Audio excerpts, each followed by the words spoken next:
Fundamentals हमारे ठीक है Cheema Sahab. We are spending the money that we have. Pakistan और हमें सबसे बड़ा फर्क यह है, Pakistan spends money that it does not have. Pakistan का क्रेडिट कार्ड का सिस्टम है, हमारा डेबिट कार्ड का सिस्टम है ना। अगर मैं बड़े आसान लफ्जों में बोल दूं, ये डे वन से इंडिया में हो रहा है।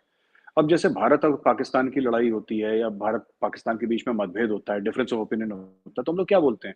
अरे एक ही लोग हैं, एक ही खाना है, एक ही बोली है, क्यों लड़ाई कर रहे हो? एक पाकिस्तानी बोलते हैं, इंडियंस भी बोलते हैं, यही तो बोलते हैं, एक ही खाना, एक ही बोली। तो बेसिकली चीमा साहब, स्टोरी क्या है? स्टोरी ये है कि whenever doctor Jaishankar goes, you have to find some common ground with the country ना। एंड डिप्लोमेसी में history plays a very big role. History plays a very big role, so you find common ground. अब हमारा Australia के साथ या New Zealand के साथ क्या कॉमन ग्राउंड है? हमारा कुछ तो हमें कॉमन ग्राउंड निकालना पड़ेगा ना। हमारा, हम ठीक है, हम सब क्रिकेट खेलते हैं, एक हमारा प्रेजेंट का कॉमन ग्राउंड हो जाता है। लेकिन अगर हम 100 साल पहले भी देखेंगे, तो we have to find out some common ground जीमा साहब। तो वी से, हाँ, we fought together in the first world war, like, and not just this. In fact एक बड़ा फेमस एक्शन हुआ था, एक यूनिट थी बहुत पहले इंडियन आर्मी की, called the Jodhpur lancers. And the Jodhpur lancers maharaja Jodhpur की यूनिट थी। Then it was later on became part of the Indian army. Jodhpur lancers का एक बहुत जबरदस्त एक्शन हुआ था हाइफा में, इसराइल में, जहां पे ऑटोमन एम्पायर जो टर्किश थे, उनको उन्होंने खदेड़ दिया था। वो हाइफा पोर्ट अभी गौतम भाई अडानी ने खरीद लिया 3 महीना पहले। आपने सुना होगा Haifa port. Haifa port, Haifa port वही है जहां पे इंडियन आर्मी ने टर्किश के खिलाफ, ऑटोमन एम्पायर के खिलाफ एक्शन लिया था। जोधपुर लांसर्स थी वो यूनिट, स्पेसिफिकली जोधपुर लांसर्स, और जबरदस्त जबरदस्त आइकॉनिक एक्शन था। तो वो जब हम इसराइल में जाते हैं, तो यहाँ से कोई भी जाएगा तो वहां पे जाके जो फ्लावर, फूल चढ़ाते हैं, या जो उनको रिस्पेक्ट देते हैं, वो इसराइलीज भी करते हैं। तो दैट एवरीवेयर जहां पे इंडियन आर्मी थी, जहां पे इंडियन आर्मी ने फाइट करा है, ब्रिटिश इंडियन आर्मी हुआ करती थी, उसके अंदर से फिर पाकिस्तानी आर्मी भी निकल गई, इंडियन आर्मी भी निकल गई, या बांग्लादेश आर्मी का भी वही है सिस्टम पुराना। तो ओरिजिनल तो ब्रिटिश इंडियन आर्मी थी, जो जो निकली थी ईस्ट इंडिया कंपनी से, ओरिजिनली ईस्ट इंडिया कंपनी से। तो चीमा साहब जहां पे जाते हैं, दीज आर कॉमन थ्रेड्स, तो they should be looked at common threads कि साहब, अब हम जाएंगे फॉर एग्जांपल जापान। अगर हम जापान में जाएंगे, तो जापान जाते हैं तो नेताजी सुभाष चंद्र बोस की बात होती होती है, ये होगी बात, राइट।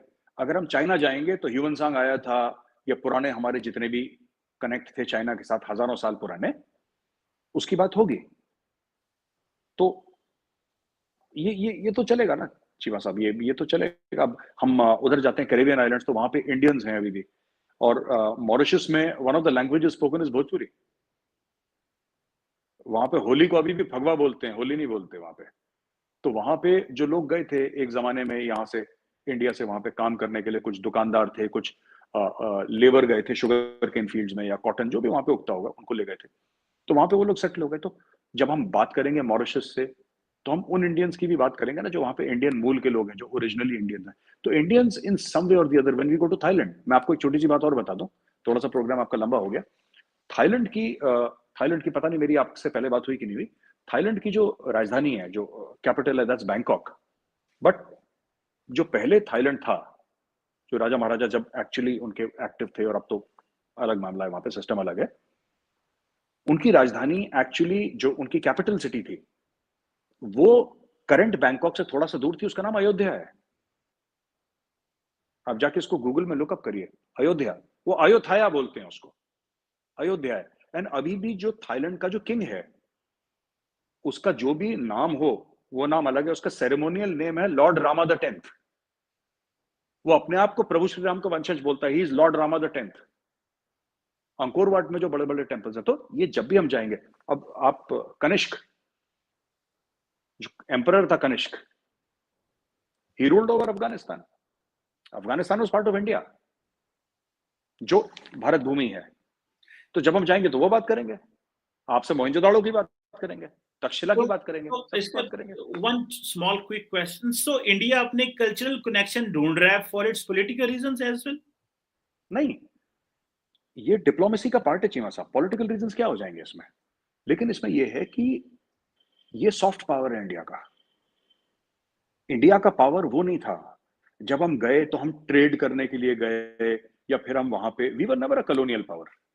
हमने कभी ये नहीं बोला कि जी इसको ये कर दो, ये कर दो, ऐसा कर दो, वैसा कर दो। हाँ, सिख एम्पायर ने जरूर काबुल को खड़का दिया था बुरी तरीके से एक बार, महाराजा रंजीत सिंह ने। और यहाँ पे जनरल जोरावर सिंह थे, जो डोगरा एम्पायर के बहुत बड़े जनरल थे। जमाल डायनेस्टी जो जम्मू की थी, उन्होंने जाके तिब्बत विब्बत को खड़का दिया था बुरी तरीके से एक बार। And the Cholas have also gone to south east Asia and all that, Indonesia वगैरह, जो चोला एम्पायर था, तो वो लोग गए थे। लेकिन largely the Indian this thing has been very peaceful. तो ऐसा नहीं है कि फॉर पॉलिटिकल पर्पसेस और political gains, but definitely definitely हमारी रिलेशनशिप, अगर आप हिस्ट्री देखें ना, हमारी हाफ द ग्लोब से हमारी रिलेशनशिप चलती चली है, because India has a very very old civilisation.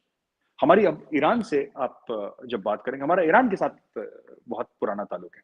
3000 साल 2000 साल पुराना ईरान से ताल्लुक है। ये जो पारसी इंडिया में आए हैं, ये जो पारसी है, आप general Sam Manekshaw, field marshal later, और ये रतन टाटा, पूरी टाटा फैमिली, या फिर जो पूना वाला फैमिली है जो वैक्सीन्स बना रही है, गोदरेज, आपने बड़ा नाम सुना होगा, गोदरेज वगैरह, ये तो पारसी हैं ये लोग।